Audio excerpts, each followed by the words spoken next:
شتي هنايا شو شحال تعبني، حنا هما الاخرين اولاد الحي المحمدي. شوف ونزيدك ولاد الحي المحمدي هذه هبه ملكيه، ما كتباع ما كتشرى، ولا الواحد كيجي كيشريها بواحد كيشريها ياك، وماشي كيشريها وما عرفت فين كيكتب، فهمتي؟ كيجي كيولي بايعها 4 المرات 5 المرات. الخروقات الدار اللي ما عمرها ما تبنات وداير القانون دار رابط ليه، واللي جا البارح طلع وباع النص وباقي.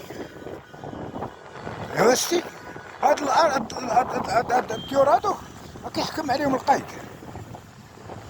الديور كيحكم عليهم القايد، كاين دار كيحكم عليهم القايد، هادو راه هبه ملكيه وكيبيعوها. قال لك واخا اللي باعها راه خصو يمشي للحبس، نتوما مطالقين لهم البيع، وكيبارك القايد كيدير الخروقات لينا، بيع بالريب وسير كتب في جهه اخرى.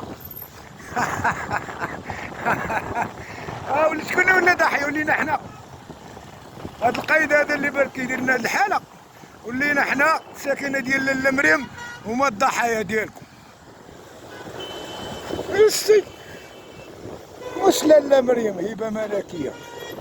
بغيت نعرف واش كتباع، انا كانت بغات تباع بغيت نبيع باش نمشي بحالاتها، قولوا لي انا بيعها ونبيع، عطيوني لاكور، انا عارف بانها راه ما كتباعش، فهمتي؟ عارف انا لاله مريم ما كتباعش، عارفه القانون الملكي ما كيخليكش خولش لك باش تبيع هبه ملكيه، هنا راه كتباع، هنا راه داو لينا رزقنا كلهم هنايا، وكاين اللي ما عمرو سكن هنايا ولا كيحكم على 4 ديور 5 ديور.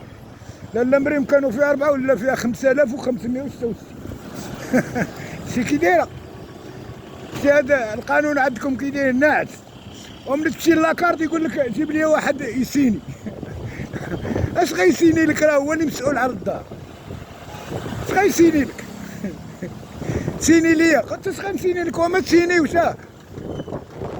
نمشيو حنا مالنا.